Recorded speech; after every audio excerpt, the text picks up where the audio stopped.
Hey, this is Glenn. Welcome to another episode of Difficult Questions. This one is part 2 of What Do You Want in Life? And this one we're going over relationships. As I was thinking through all of my relationships, I think I boiled it down. This isn't only romantic relationships, but this is familial relationships, this is friendships. I think everything can be winnowed down to connection and lifestyle.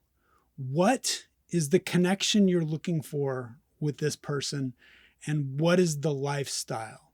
And we'll use my life again as an example, as a launching point to kind of explore this, to maybe figure out a successful approach at your relationships. One of the things I've done is a lot of self-work since 2015, since I moved to LA. What is the meaning of life? Why am I here?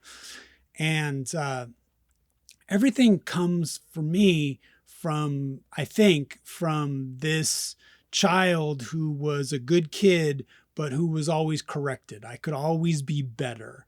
And my parents were very supportive, but again, I never did anything right. I could always be better. And so that got me to a point of running from criticism, I think. I never really liked team sports because I didn't like publicly not being good at things. I would go into my own little world and get better at something and then show people my end result. Again, avoiding that criticism. And I think that really carried through in my relationships. I was a good person, friendships early on. People wanted me around because I was a nice person. And I had some good friends that were into off-roading. So that's part of this lifestyle. It's a lifestyle of off-roading. And then I was with them because I was a nice person. I wasn't really an active participant. I always was kind of a passive, nice guy participant. And I was a participant in their lifestyle, this off-roading lifestyle. But I also grew up with my parents really impressing on me that I was responsible for my behavior, and I could not use other people's behavior around me as an excuse to do something or be around something. So when my off-roading friends were drinking and I was taking care of them, and I saw this drinking lifestyle as kind of a bad choice in my judgmental mind and not defensible to my parents or to my grandfather or whoever was guiding me, I backed away from that. And that was a great beginning for me to just kind of say, no, I don't like this lifestyle, so I will back away from it. And I actually chose a very solitary lifestyle. I found motorcycle riding just by myself, and I didn't like group rides because I didn't want to be responsible for the other people's bad choices. I had my own bad choices to navigate. So I started building this very solitary life. My priority was trying to get better, trying to get away from criticism, and trying to do these creative projects that I had in the back of my mind. I just had to do. And those creative projects made me somewhat attractive to some people. And I guess it made me aloof enough because I wasn't ever trying to pursue anybody. And that can either be attractive or not attractive to a person in a romantic relationship. But I was kind of aloof and, oh, that guy makes interesting choices and things. Maybe I'll see what a romantic life is like with him. But I had no lifestyle. I just made my projects and I was a nice guy. And so every relationship I was in just kind of, I think, became unexciting to the person I was with because I had no lifestyle to offer. I was with someone that said, by the time I'm 40, I deserve a BMW. That's a lifestyle choice, right? We don't do well at explicitly laying out our needs and our wants. And we find the spice in life, this kind of interplay, this I want this, but you want this, I don't want that. And I never found that to be at all interesting. In fact, I would say to people that were maybe hinting that they wanted me to kiss them or they wanted me to hit on them, I'd say, do you want me to hit on you? Do you want me to kiss you? And that just, I got labeled as being weird. And it is. It's an odd thing to say because we normally don't say that. But I was talking to a friend and she was kind of figuring out what she wanted. And I was probing and asking her what she wanted. And she basically, in a relationship, she needed a cuddle buddy. That's all she needed. But she hated saying she needed a cuddle buddy because somehow that devalues the relationship. But at least you're being honest for what you need. And then that person knows what they're getting into. I always look at every choice. I always say try to live on top of the mountain, where I'm trying to pull away from emotion and do the right thing.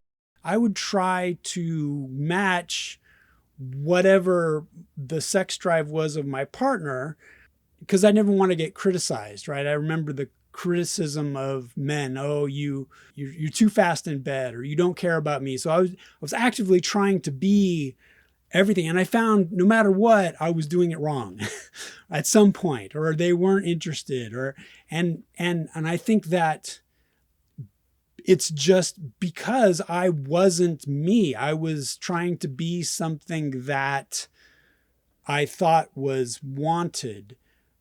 And sometimes being you isn't wanted, but at least it's you, right? Again, what is this relationship? Is this relationship just kind of a white label? Or are we just going to slap a relationship onto this person? He's kind of devoid of any kind of personality. And I think that's ultimately why my relationships just fail. They're not inspired. There's no definition of what you want this relationship to be. I was married at one point, and my wife had 2 kids from a previous marriage. And in my dating relationships, I had ended up dating some women that had children because I was a nice guy. And so women that were ending a relationship or a marriage were looking for a different lifestyle, not the motherly homemaker lifestyle. And they went for the younger single guy, and I was nice. So I got to see what the impact that was on children. And I decided when I got married to a woman with children, my whole goal was to not mess the kids up because I had this duty. My relationship to the children was be the best Glen I can be and be as positive and be as workable as I can. I'm still friends with my stepkids. I'm now since divorced almost 10 years or more than 10 years, but I'm still friends with them because I don't think I messed them up. And I'm on Instagram friends. I'm friends with them. I talk to them and I think I was good, but I don't think they ever loved me. I've noticed through my life, my family relationships changing, especially as my mother passed away, as my father is getting older, who's around and why, aunts and uncles and cousins and what they need out of a relationship and what they want out of a relationship. And I think it's the lifestyle. Do you hang out? Do you do holidays together? What is that lifestyle? And what is that connection? When you connect with your uncle who you don't agree with politically, is that your connection? Do you like that connection? Does it do something for you? One of the things I was thinking about my relationships and especially the romantic relationships. And I was saying, well, I think women want a roller coaster ride where it's not a motorcycle ride and it's not a horseback ride where you could possibly fall off and hurt yourself. You are strapped in and you're safe. You feel safe, but there's this emotional tumult. There's this balance between having a regular kind of mundane life that you build with someone, and then but at the same time, not taking them for granted.